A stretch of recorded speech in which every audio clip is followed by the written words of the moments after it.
This is VSiN By The Books on VSiN, the sports betting network.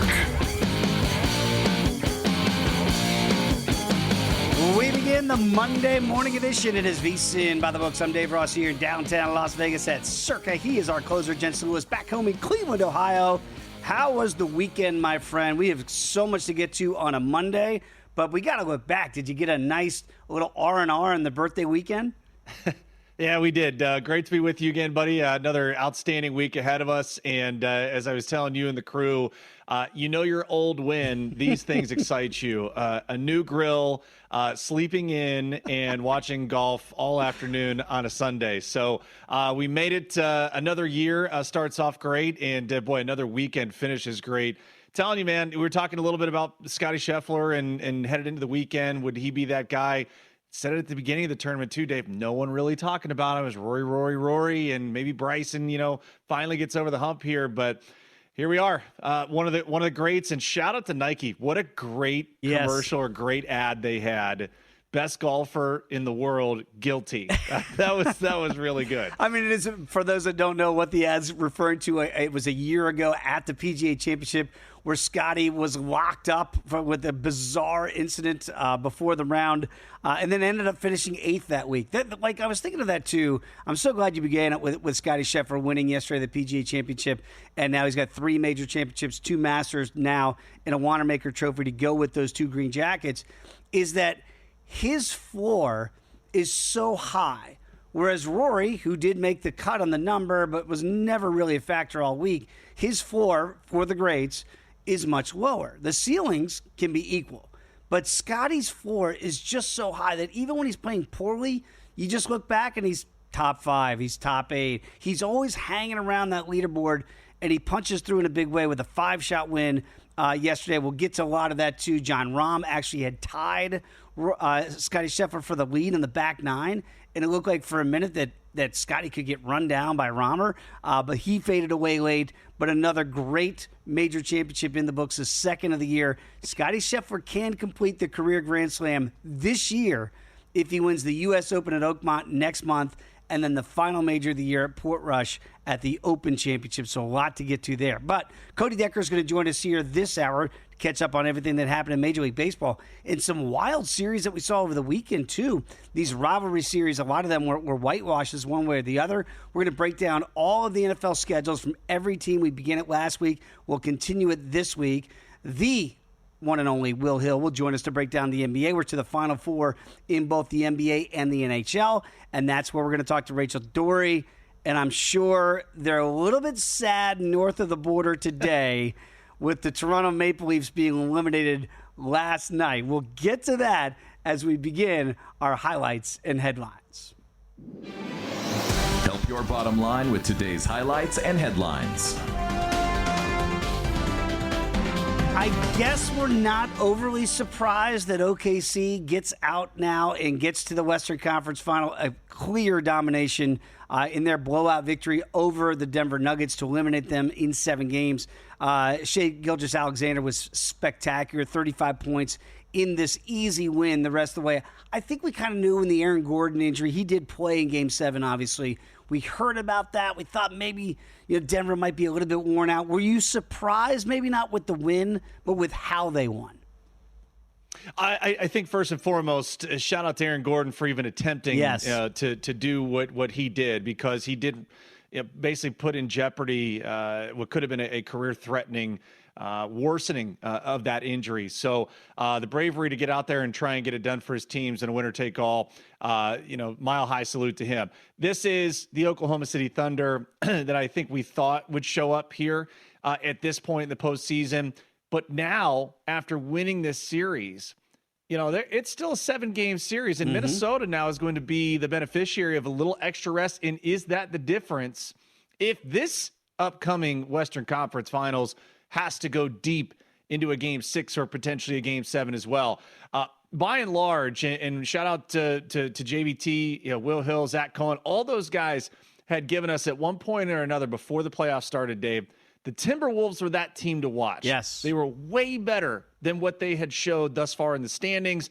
That has come around here and in the most important of times. So I think we're set up for a fabulous Western Conference Finals and two teams that absolutely deserve to be there. And you see the series price here. It's plus 265 in the T-Wolves. You got to lay 330 with OKC as the number one seed. You know, they had 2 blowout wins in this series over Denver.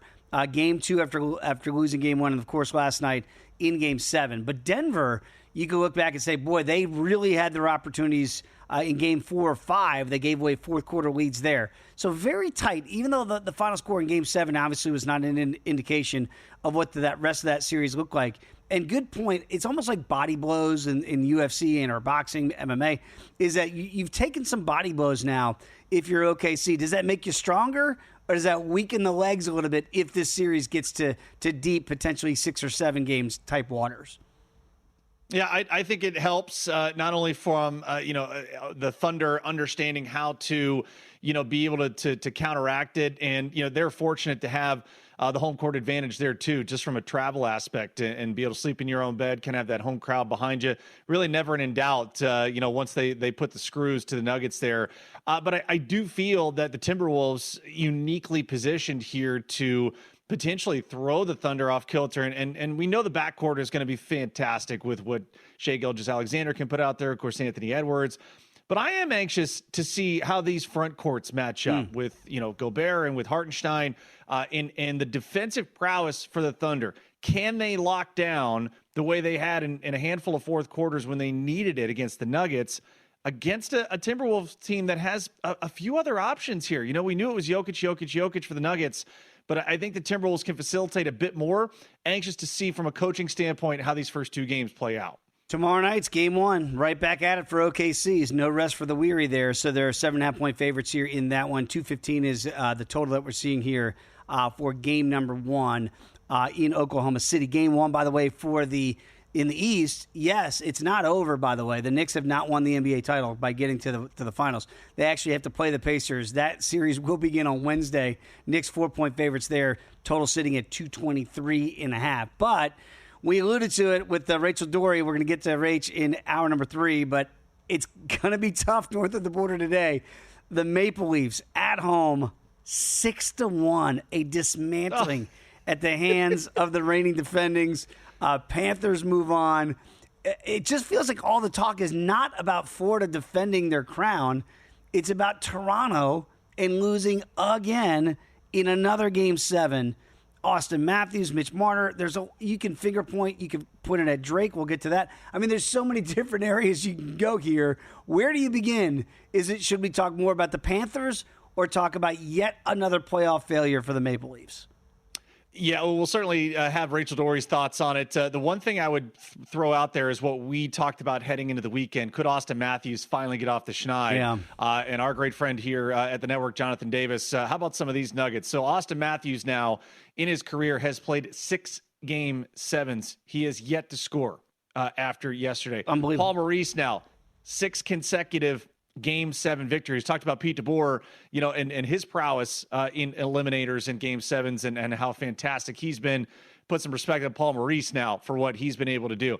Brad Marchand, though, has been the one player that Leafs fans have loved to hate for a long time. The rat. And JD gave us a couple of good nuggets. You pick which one you love the most. Yep. Brad Marchand, now the first player in NHL history to beat the same team 5 times. That's my favorite. In a game 5 times. That's my favorite right there. 7. Yeah, I mean, it's as good as it gets right there when you have the guy that everybody hates and Brad Marchand, and he's out there eliminating you guys 5 times. That is rather amazing to see that happen. Also, anytime goal, if you had Marchand yesterday, plus 340. Last goal of the game in the Panthers win was plus 490 for an anytime goal, but the last goal of the game was 18-1.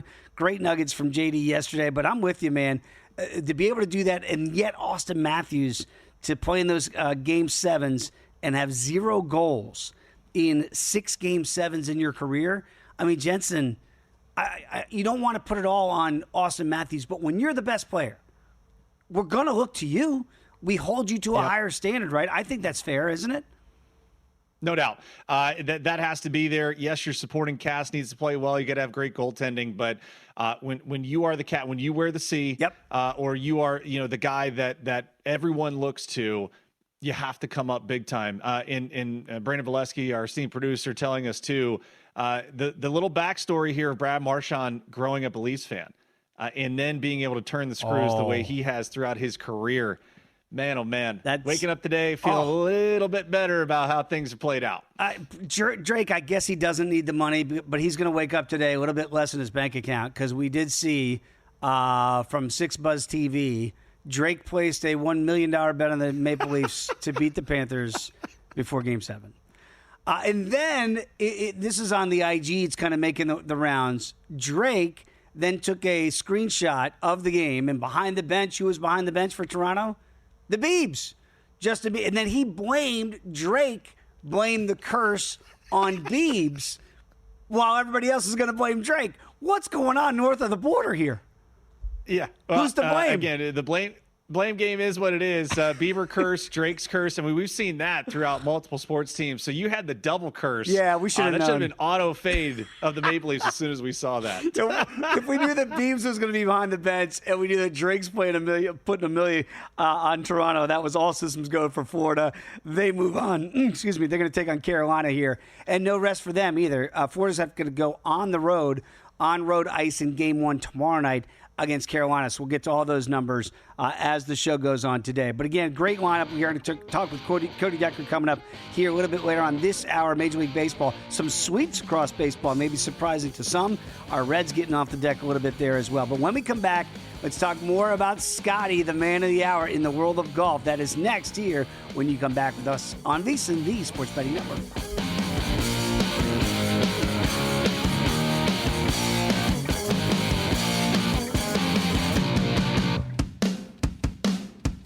For the ones who get it done, the most important part is the one you need now. And the best partner is the one who can deliver. That's why millions of maintenance and repair pros trust Grainger, because we have professional-grade supplies for every industry, even hard-to-find products. And we have same-day pickup and next-day delivery on most orders. But most importantly, we have an unwavering commitment to help keep you up and running. Call, click Grainger.com, or just stop by. Grainger, for the ones who get it done.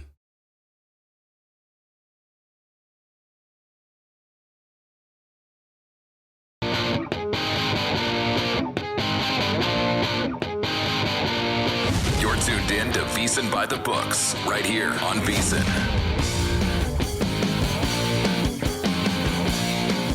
We continue VSiN By The Books. Dave Ross, Jensen Lewis here on the Monday edition of, again, going to talk some baseball with Cody Decker. A lot of sweeps in these series over the weekend here in these favorable matchups, regional matchups here in Major League Baseball. But it was a regional event down there for the Carolina Panthers in their neck of the woods. It was the PGA Championship that was taking place at Quail Hollow. So Carolina put their best foot forward for a great tournament. I thought it was a really good 4 days. I know there was a lot of consternation. We talked a little bit about it last week because it's a regular tour stop. Maybe it didn't feel as big of a major. People were complaining about the leaderboard after Thursday into Friday, and then all of a sudden you look up, and there's your leaderboard, right? You got John Rahm, you got Bryson DeChambeau, and you got Scotty Scheffler, world number one. To me, Jensen, and I really enjoyed it, even though I had nothing, because you know how we talk about it in the betting space all the time. It's hard to bet Scotty when he's the short shots at plus 450, and then even being at 2 under after day one, he only went to plus 360. His odds actually decreased after day number one. So I think from a betting perspective, it's hard, but from a sporting perspective, I was thoroughly entertained. I like seeing the big name guys trying to run him down. What were your overall thoughts on Scotty winning major number 3? Yeah, first of all, as far as the tournament in those first 2 rounds, yeah, I thought we were in for a major dud. And saw, again, this beauty of social media is so many people having these kind of reactions of, really? This is what we're going to watch? Like, you think it's CBS is like, oh, come on, guys. And as you said, here we go. I do like that aspect of, you know, if you have maybe 1 or 2 of the big names out front, and then you have a couple of the big names that are 4 or 5 back, moving day on a Saturday, which we eventually got, and then a Sunday in which, you know, just particularly, I had a John Rahm top 10 that all of a sudden the last 4 holes, I'm like, you got to be kidding me. This is not getting home. And it did, thank God. But yeah, so many tentacles of this one that we previewed headed in to the tournament, Dave. And we'll talk Rory McIlroy, I know, coming up.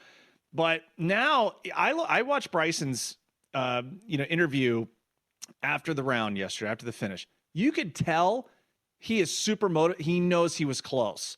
Masters, he was close. The PGA here, he was close. I would expect him to come out. He's defending U.S. Open champ. It feels like he's right there. And so right now at 12-1, look ahead here for the U.S. Open. Don't think that's a bad price for a guy that is going to be ultra motivated, knowing how close he's been these first two majors. I think in his last 6 majors, including that win, as you mentioned, last year where he beat Rory to win the U.S. Open, his worst finish, Bryson DeChambeau, was 6th. I mean, he's always around. And so, and again, this is not the debates of, I heard it again. Like if these guys, literally they said, if Bryson was still on the PGA Tour, he would have won yesterday. I think that's asinine. Those conversations of what tour Rahm and Bryson are at, they got beat by the world #1 player. And Rahm, if we were all watching yesterday, started off the day 5 shots back and ended up having a share of the lead going into the back 9. He had 3 holes on 12, 13, and 14. He easily could have made birdie there and had the lead before Scotty went nuclear, as he has done the last 2 days in the closing stretch to put this thing away. So I don't think it's an indictment on what tours these guys are playing for. Jensen, I'll even make this case. I think it's better that we're not seeing Bryson and Rahm play against Scotty every week on, I don't want to say mundane PGA Tour stops, but doesn't it give the majors, and it'll give the Ryder Cup, as it always does, that elevated field when we see these guys from different factions of golf clashing at the majors? I kind of like it. Yeah, and it's fine. And yeah, to those critics that say just because you play on a different tour, that's the differential. No, I mean, you have guys like Rahm and DeChambeau who have won majors before, and in this era, in the Live Golf PGA Tour era, right? And have played against the best of the best, and that's what you and I have preached here. I don't give a damn how they get it done. Get it done so that our best players are going up against each other. That's it. And that way you get that most organic and wholesome result of, all right, you had to beat that entire field regardless of what tour they play on. Yeah, strongest field in golf, and included a lot of the Live Golf guys. Another good showing for those guys. I don't think it's necessarily bad for the game. I'm right there 1,000% with you. Just figure it out so we can give these guys points, whatever that looks like, so that they're eligible to continue playing in these majors, because I think it makes the game better. Speaking of generational golf that we're seeing at a Scotty Scheffler, Justin Ray does a great job. You follow him on X, you're going to get amazing tidbits like this. Now that's the 15th PGA Tour win now for Scotty Scheffler. That includes 3 majors before the age of 29. In the World War II, since World War II era, only 3 players in the history of the game have done that. A lot of history with Rory becoming the 6th guy to win and complete the career Grand Slam. Now, Scotty joins Jack Nicklaus and Tiger Woods before the age of 29 with 3 majors and 15 PGA Tour wins. The thing is, he's done this now for about a 4-year stretch. Like Jordan Spieth did it when he came out of the box. It was like a 3-year stretch. It looked great. Rory did it early, went away for a while. Now he's back. For Scotty to do this now for 4 years in a row, where he clearly feels like the best player in the game, you hate to project here because life can get in the way sometimes, but it does feel like Scotty could be the guy that we're talking about 6, 7, 8 majors. If we keep looking at it, he's got another 6-7 year window where if he stays healthy, Jensen, it does feel like there's no slowing him down. It feels different than when we saw Jordan Spieth, put together the couple of majors quite quickly, and the staying power feels so much better with Scotty in the moment. I was listening to the great commentators yesterday on CBS's coverage, and I think it was Dottie Pepper who made the succinct comment, but it rings so true, especially in the majors. She had said, when he took his medicine just to chip back out into the fairway on 18, he hits the shot that's required. Yes. And to have the ultimate discipline, Dave, to do that, regardless of where he is in the course, what round, what situation, to do it every time. Because there's times we see Spieth, he's getting out of his game. Koepka's done the same thing, and he's faded now. That to me makes the most sense of why Scotty remains the guy to beat every single time. And Rory's outing this weekend is a perfect example too. The emotions got to him. The issues with the driver, didn't talk to the media. Scotty, and we saw maybe the biggest outburst emotionally from Scotty after winning. All right, is you can just kind of tell that he's got the tiger killer instinct. And that, to me, to go along with elite discipline, is why he will be, for a while now, the world number one and the guy to beat. Oh, lots to unpack there. By the way, Scotty is the betting favorite next month. No surprise there. He's the plus $4 betting favorite. Rory's the second betting favorite, plus $6.50. So you mentioned Rory didn't speak to the media. All 4 days he didn't speak to the media because on Thursday it got announced that certain drivers, a third of the field, had been tested. Their drivers had been tested, their equipment. Rory's driver was non-conforming. Scotty Scheffler's driver was non-conforming, meaning you've got to replace those, get those specs taken care of. Scotty addressed it yesterday, even with the Wanamaker Trophy next to him. He said, yep, my driver got pulled. We had to change it. Scotty's bigger point was, if you're going to do it to a third of the field, test the entire field. Jensen, we talk a lot about cheating in sports. Rory did not address this at all, which always makes the cover-up look worse than the potential crime. I don't think there's a crime here, but when you don't address it, it looks worse. Scotty addressed it. I think we already move on from that. In baseball, we talked about the torpedo bats at the beginning of the year. Oh, is this cheating? No. You address it. If you're finding and configuring the equipment of the game to match the specs, you're going to push envelopes. I get that. But don't you think the bigger issue becomes you not addressing it and then it looks like you're hiding something? 100%. All he had to do was come out and say, we had an issue with equipment. It was taken care of. And we're going to move on from there. And you could pivot 3, 4, 5 different ways. No from doubt. That. But at least you're on record saying, had an issue. It's done. We're moving on. That's what Scotty did. He did that after the round yesterday. It's not like Rory was alone in this quote unquote controversy. So Rory, you did this. It's a bad look after the U.S. Open when you lost to Bryson. And these are questions that are being asked inside the rules of the game. This isn't personal stuff. This is the game that you play. So this is totally fair in the line of potential questioning. And I'm glad they asked Scotty about it, even in victory yesterday. It's a real fair question that you should be able to ask. I don't think you have to tiptoe around it. And certainly I don't think you should be able to ignore it the way Rory did yesterday. Not a great look here for Roars. Well, and here's the problem. He's going to get asked about it next time.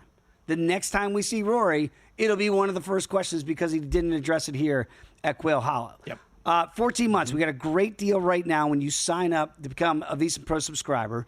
It's going to give you 2 extra months for free. So it's a 14-month deal for just $199 by using the promo code PRO.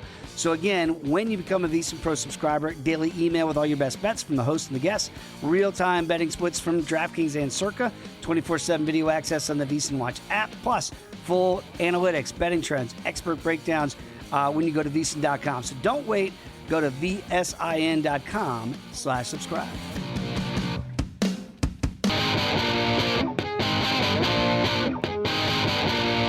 You're tuned in to VSiN By The Books, right here on VSiN. We are back, VSiN By The Books, on this Monday edition of Dave Ross with Jensen Lewis here. Always love catching up with our guy, Cody Decker, co-host of Beadle and Decker. Give him a follow on X at Decker6. Joins us here on this Monday on a progressive guest line. And Cody, how was the weekend, my friend? What'd you make of all these sweeps when you get all these? This is a new thing for baseball, right? All these regional games. And yet it felt like, we had 7 sweeps over the weekend. That seems a little bit unnatural in baseball. I took absolutely nothing from it. It's May 19th. I still take absolutely nothing from almost all of this to this point. The Angels swept the Dodgers. Ooh, are the Angels up and coming? No, they're not. What are we talking about? It's an outlier weekend. The Yankees took 2 or 3 from the Mets. I mean, it was just a solid weekend of baseball. And by the way, like I tried to tell you guys weeks ago, don't sleep on the Braves. I know they started 0-8, and all of a sudden, a game over 500, just 5 games behind the Mets. It's coming. It definitely is, buddy. Great to have you back as always on a Monday. Also great to see this year that the Detroit Tigers have put together thus far. 3.5 games clear of the Yankees for the top spot overall in the American League. Two-parter for you. Your assessment of kind of where Javi Baez's story year is, because I think you and I have seen plenty of free air conditioning from him in years past, not being able to hit anything that comes remotely close to him. However, what a resurgence. But also just the overall way they have played. Where's the staying power for you with Detroit as we move forward into the rest of the season? Their pitching is as good as anybody else. You got Scuba, you got Mize, and they're getting it all done. And offensively, this was a team that I thought offensively wouldn't go toe-to-toe with a ton of people. Torkelson having a great year, but look no further than Javi Baez. I mean, the guy, like as you mentioned, has been allergic to wood since he's put the D on his forehead. It's been borderline embarrassing. You've mentioned the free air conditioning you get. I mean, there's memes after memes after memes of this guy swinging at pitch outs over the last 2.5 years. Yet here he is with 6 home runs, hitting walk-offs. He's got about a 300 average. But most importantly, the OPS is 811. I mean, this is a guy that simply did nothing of the kind these last couple of years. So, yes, he's returning to form. Him out in center field is kind of a new type of resurgence for him. And frankly, right now, the AL Central just might be the very best division in Major League Baseball. I mean, I did not see myself saying that at the beginning of the year. I don't know how the Guardians keep finding themselves in a position that they're still winning. I don't know how the Twins just went off on a 10-0 run. And, you know, of course, you got a couple guys that you don't need on concussion protocol going on concussion protocol. But then there's also the Royals. By the way, the Royals are 4 games over 500, and they're in 4th place in this division. This is a wild division right now. Yeah, the only team in baseball with 30 or more wins is the Tigers with 31. And you mentioned it here, gentlemen. Everybody else, not named the White Sox, have at least 25 wins in that division so far. So it's really good. And the Royals, in any other division right now would be right there nipping at the heels, at least for first place in just about every other one. The other division that you can make a case for, I guess, would be the NL West. Like the outliers, the White Sox, certainly the Central, and, of course, the Rockies out west. But that 1 through 4, Dodgers, Padres, Giants, and D-backs, where would you place them in that hierarchy, as we just mentioned with the guys in the Central? I know that we're talking about the Tigers being incredible right now, but I still firmly believe the NL West is the very best division in Major League Baseball, with, of course, the exception of the Colorado Rockies, who should be relegated maybe to lacrosse or something, a different altogether sport. The Diamondbacks are a hell of a team, 25-22. And I heard somebody yesterday comically saying out loud, and I understand why they said it, but hyperbole much, my God. You're like, yeah, the Diamondbacks just can't get over the hump.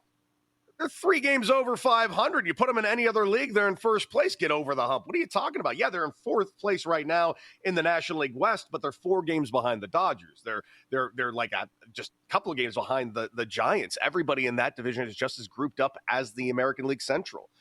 These are the 2 best divisions in baseball as of right now. We'll see how the year goes forward, but the AL East is not the AL beast of the past. The NL East is not the NL beast of the past. I truly think these are the 2 best divisions of baseball by far, and the National League Central exists.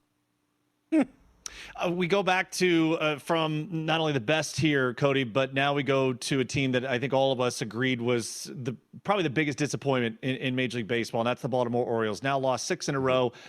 They relieved Brandon Hyde of his duties. My former college teammate, Tony Mansolino, now the interim manager. I don't know how you come back from being 15 games under 500 with just the pitching staff alone that they have assembled.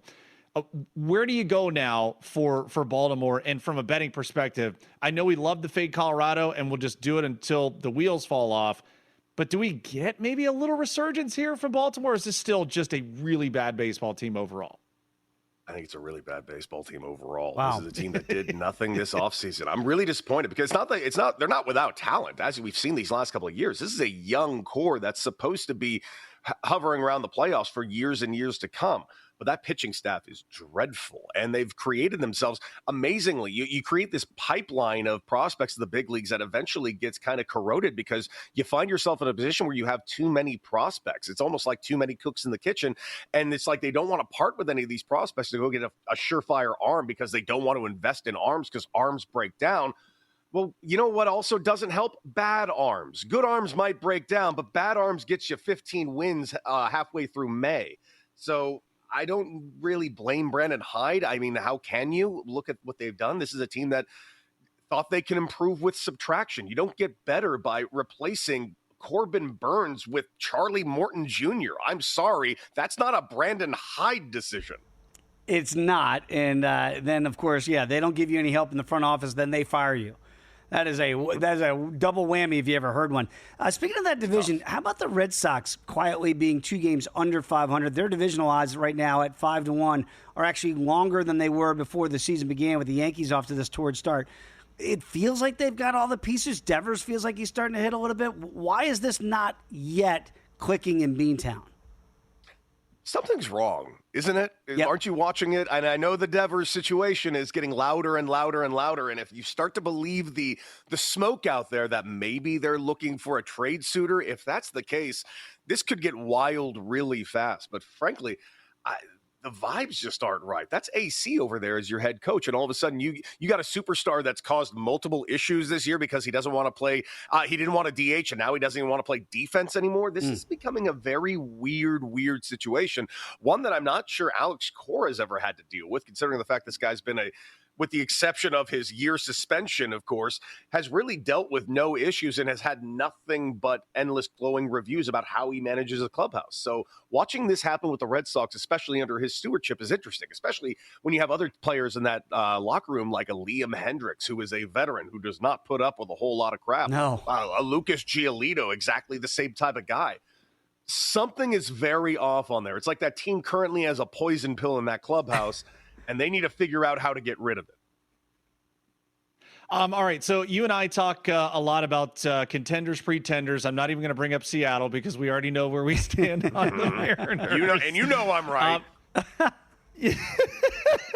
We will see, my friend. All right, give me contender, pretender, and I'll give you 3 National League teams. I'll start with the Reds, have won 4 in a row, longest win streak in the National League.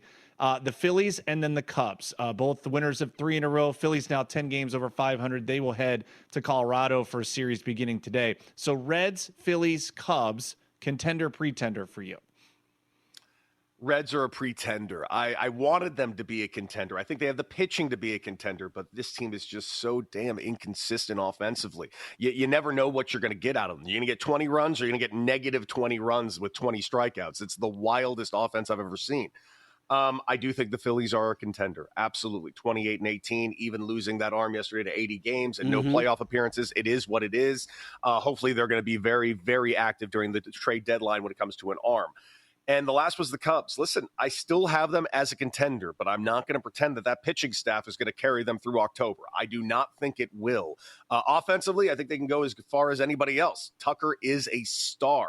They can absolutely do this, but they need pitching badly, especially in the back end of that bullpen. So I'm going to say contender, but contender light. Yeah, Alvarado's not going to be walking through that door after testing positive there. A little banned substance issue going on there in Philadelphia. All right, also in May, we've seen these great runs. The Twins won 13 in a row before finally losing. Felt like the Cardinals weren't going to lose forever. They finally lost as well. Out of those 2 teams that feel like they've resurrected their season, either one of those 2 teams have staying power, or were these just really nice runs in May? They're both really nice runs in May, but I'm going to say this, but please take it with a grain of salt, because if you've watched baseball for the last 25 years, I understand you wanting to throw something at the TV as I say this out loud, but I'm going to say the Twins. Hold on. I'm going to say the Twins, provided, and this is the biggest caveat that's ever existed, they could stay healthy. That is a huge caveat. We've already seen concussion protocol happen with Buxton and Carlos Correa. Yeah. Who knows what happens with Royce Lewis if he looks to the left or something. Just put everyone in bubble wrap. If they can stay healthy, this team's incredible. I'm not betting on it, though. 5 games over 500, plus 425 to win the division. Rocco Baldelli couldn't stay healthy as a player, and now all of his best players are getting hurt, too. What's going on with Rocco? They did win 13. I'm just saying maybe there's something to that. Get a Mike Scioscia who played every day. Get a catcher in there. Cody, you're the best. We appreciate your time on a Monday. Gentlemen, have a great rest of the show. There he is. Give a follow at Decker6. Breaking down the Final Four in the NBA and the NHL. That is next here. VSiN By The Books.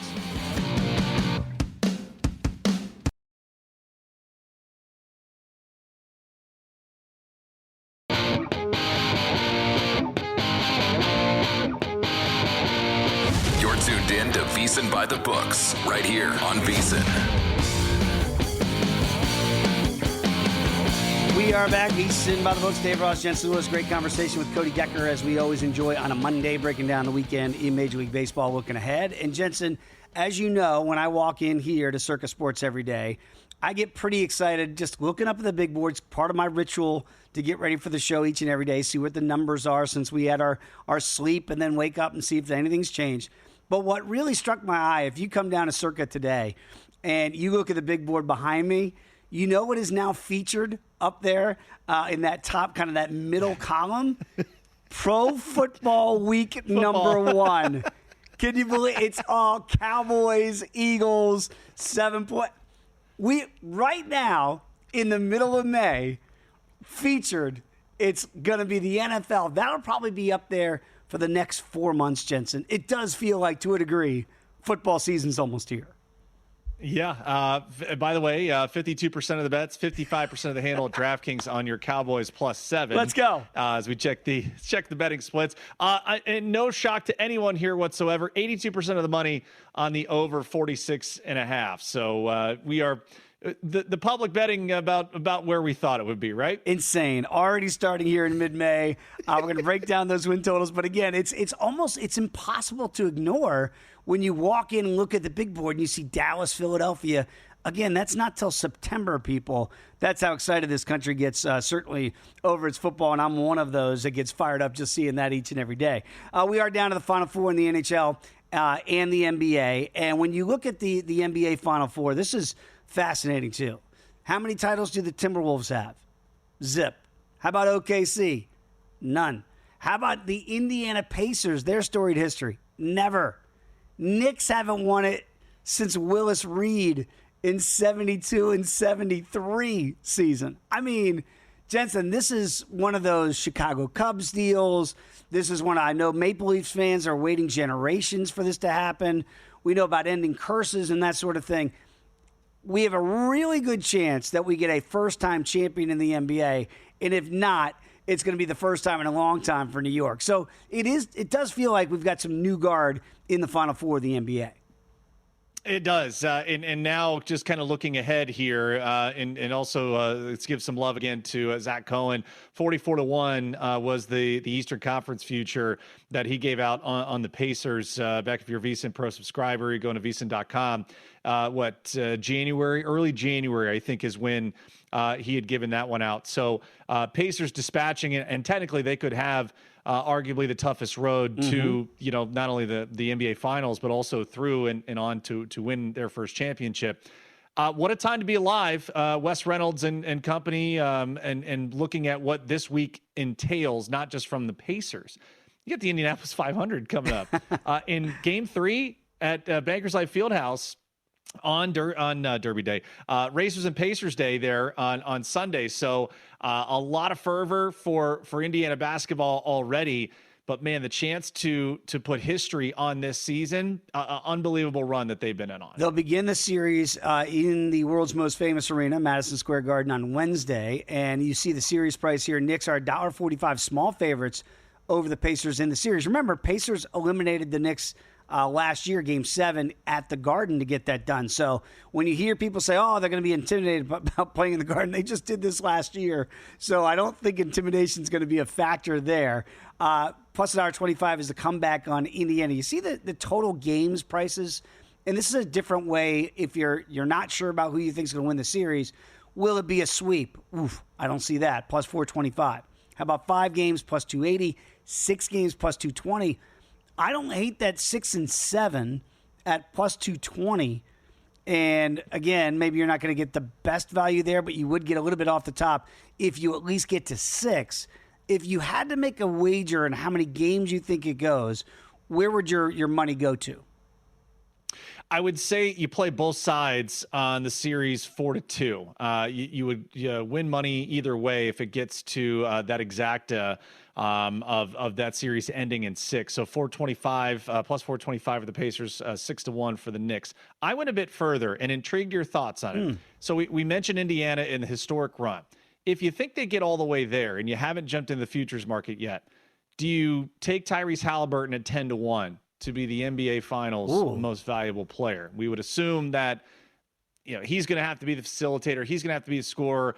The next closest as far as Pacers players to win it, Siakam at 35-1, which could be one. You could probably go both ways there. Those are the two main guys, right? I don't know if Miles Turner at 150-1 interests really anybody, but if you think the Pacers are that team that ultimately is going to hoist the trophy, that's where my mind would go, Dave. Intrigued your thoughts on perhaps kind of that alternate way to handicap not only this series, but if they move on, who they would play between the Thunder and the T-Wolves. Yeah, they are the longest shot to win the NBA title at 7-1 out of the 4 teams still remaining here.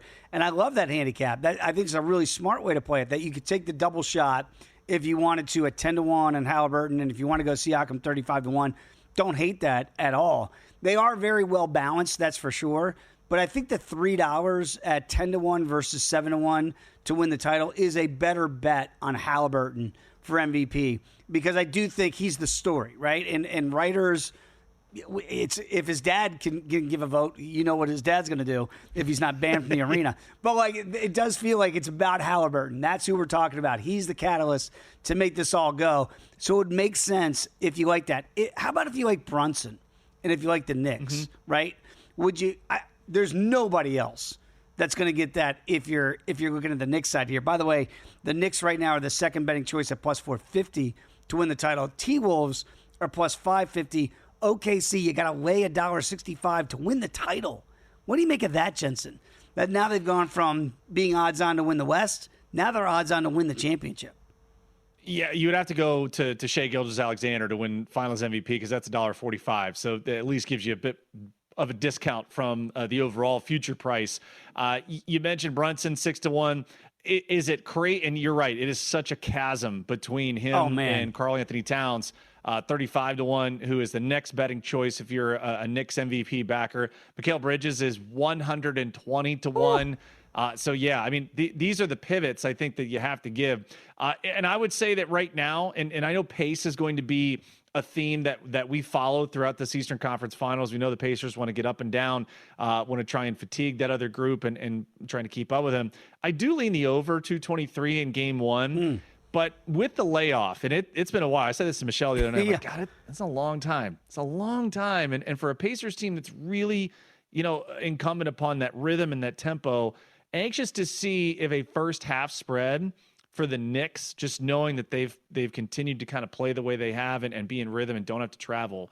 It's not a huge amount of travel from Indianapolis to New York City, but still the idea of handicapping that part of it. What do you think on first half, kind of looking to see if the Knicks are the one that are a bit sharper than the Pacers having such a long layoff? Yeah, right now, Knicks for the full game, it's sitting at 4, and you're leaning towards that over in game number 1 on Wednesday night. I kind of like that angle a little bit because it does feel like it's been so long, and yes, people are like, well, it's not been that long. It really has. In basketball terms, it really has, and you can be just a little bit off, and I would think if anyone's going to be off early, it could be the Pacers. I kind of like that angle there in game 1. Plus, I almost think this layoff has been good for New York in the sense of getting over the emotional hurdle of beating your rival, of beating Boston, and not having to get right back into it, because I think there would have been a hangover effect. I think that might pass with enough time. But what about OKC? They've got to play tomorrow night against the Timberwolves. Could it be in reverse in that logic for Indiana? Could it actually help Minnesota that they're coming in much fresher than OKC?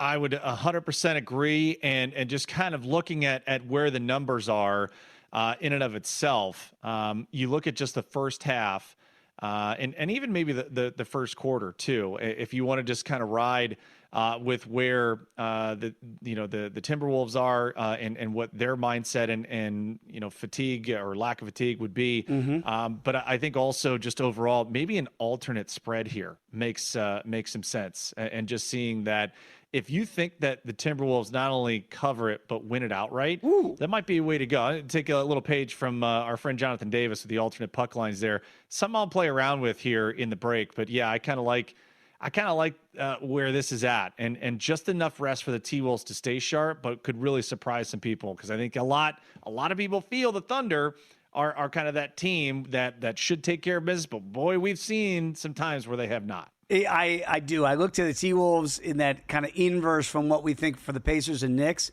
I think it would make some sense to look at the T-Wolves early in that. And Anthony Edwards, You don't think that kid's ready to shine here on the biggest stage that he's had in his young career? That should be a very interesting game one tomorrow night. We know that 2 legs of the Triple Crown have come and gone now with Kentucky Derby and the Preakness, rather. Great job by journalism getting that done on Saturday. So we got one more to go. So if you want to bet the ponies, they've always got you covered at First Bet, whether it's going to be Santa Anita, Gulfstream Park, Saratoga. First Bet puts your action right there at the fingertips. When you go to firstbet.com, that's the number one, stbet.com. Use the promo code VSiN200. Score a 20% rebate on all of your wagers for the first 60 days, up to $200. So bet smarter at First Bet.